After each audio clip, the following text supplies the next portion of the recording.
One team has yet another obstacle. Is the latest injury finally the one the Cowboys cannot overcome? Meanwhile, it couldn't have started worse for Green Bay. We'll give you one big reason it might not get that much better for Aaron anytime soon. Plus, after another moral victory, the question in Cleveland is this: are the Browns good enough to actually win the biggest games? Those are the questions. We'll have the answers as we get up with you starting right now from the Seaport, and here we go. I got a house full of Jets ready to roll this morning.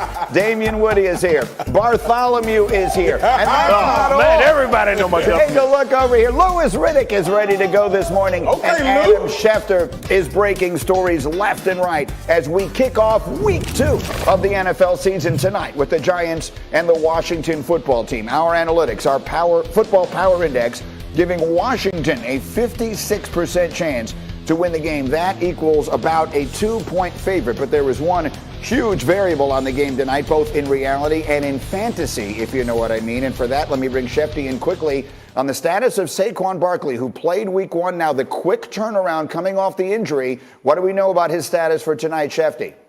Greeny, it's not like the quick turnaround surprised them. They've been planning and plotting for this all through training camp in the summer. They knew that the season opened on a Sunday against Denver with a short turnaround that week on Thursday at Washington. The Giants are listing him as questionable. The expectation is that he will be out there. And he had 10 carries on Sunday. I would imagine a similar, if not slightly increased workload tonight, depending on how the game goes, depending on how he's feeling. Now, again, all this is contingent on how he feels in pregame warmups, of course, but the plan all along was for Saquon to be able to play tonight, and I would imagine it'll be similar to the way he was used against the Denver Broncos on opening day.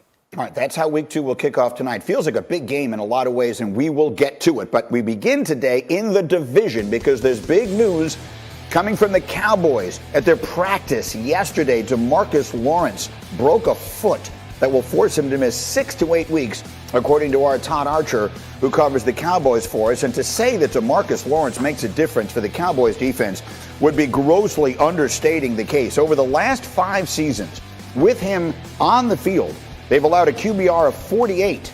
That number jumps to 70 without him playing, which is the equivalent to the difference between playing against Andy Dalton versus Lamar Jackson over that span. So back to Shefty for the very latest. What can you tell us about DeMarcus Lawrence? Well, it's a broken bone in his foot, Greeny. He's going to have surgery. He's going to be out 6 to 8 weeks, which sidelines him into November. And he heard it on a pass rush drill during practice yesterday. The Cowboys listed him as limited. He now will have the foot surgery. And the Cowboys had to have an idea that this was not going to be their type of day and their type of practice. Because before practice even began, their assistant defensive line coach, Leon Lett, hurt his knee, had to be carted off, and he needs surgery. So the Baltimore Ravens had their practice day last week where they lost Gus Edwards and Marcus Peters in one day, and the Dallas Cowboys lose their assistant defensive line coach, Leon Lett, and then DeMarcus Lawrence on a routine pass rush drill during practice in this very same practice. That's a devastating blow to this defense. And now think about this.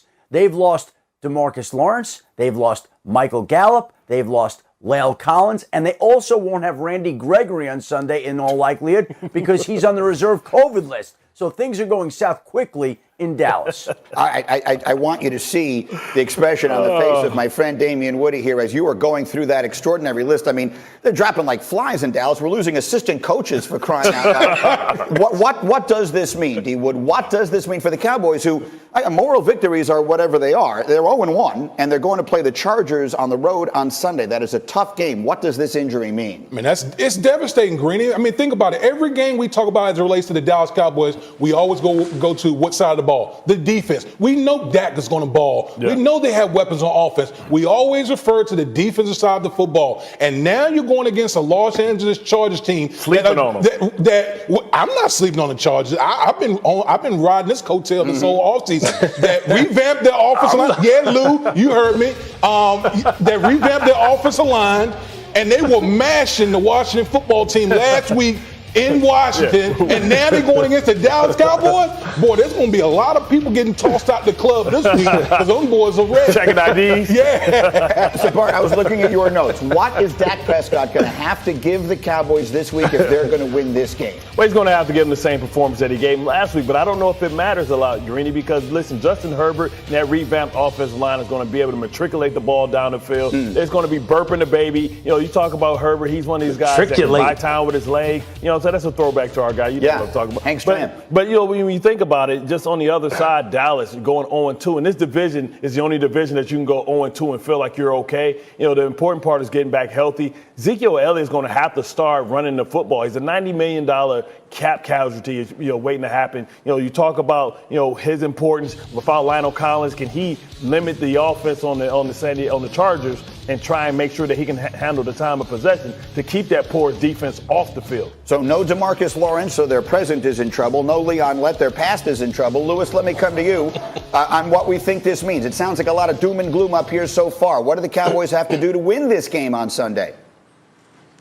Look, Dak's going to have to be just unbelievably good. And Amari Cooper's going to have to be unbelievably good. CeeDee Lamb's going to have to be unbelievably good. And somehow Ezekiel Elliott's going to have to find a way to affect this football game, whether it be in the pass game, whether it be in pass protection, or, you know, primarily running the football. Because, look, there's just too many pieces that are starting to fall by the wayside already.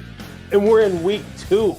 And now the offensive line continues to take hits. If it's not Zach Martin, now it's La'el Collins. If it's, you know, and then if it's not Michael Gallup, you know, there's always issues with this team as far as not being able to be 100%. But I'll tell you this, on the defensive side, not having Randy Gregory, not having their best pass rushers, DeMarcus Lawrence on this football team. If you watched that game last week against the Chargers, if you watched the Chargers versus the Redskins last week, or rather Washington football team, excuse me. If you watch that football game, the Washington football team defensive line could not get any pressure whatsoever, and that was shocking to me.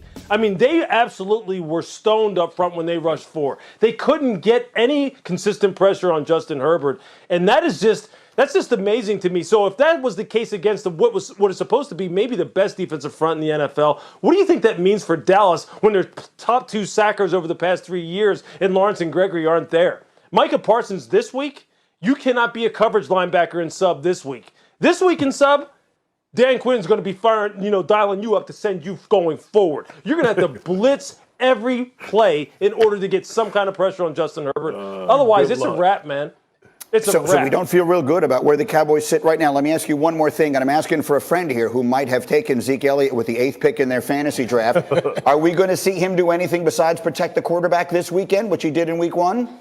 No, we need to see, listen, like Bart said, $90 million, I need to see more juice in the running game. Yeah. Like, I know La'el Collins is out, but you got to turn around and hand the ball off some. I mean, Dak is the best player, but you got to run the ball some, Greeny, if you're the Dallas Cowboys. 100 yards, Zeke, this week, any chance? Not at all, but left side, strong side. I think you lean to the left side of that offensive line, the strength of your team. You run the ball that way. You got to try and take shots to loosen them up. You know, you got to get that 8th man out the box. Derwin James is the best safety in the game. He's back and he's healthy. Well, problem. Some people for their fantasy team need him big time, and by some people, I mean me.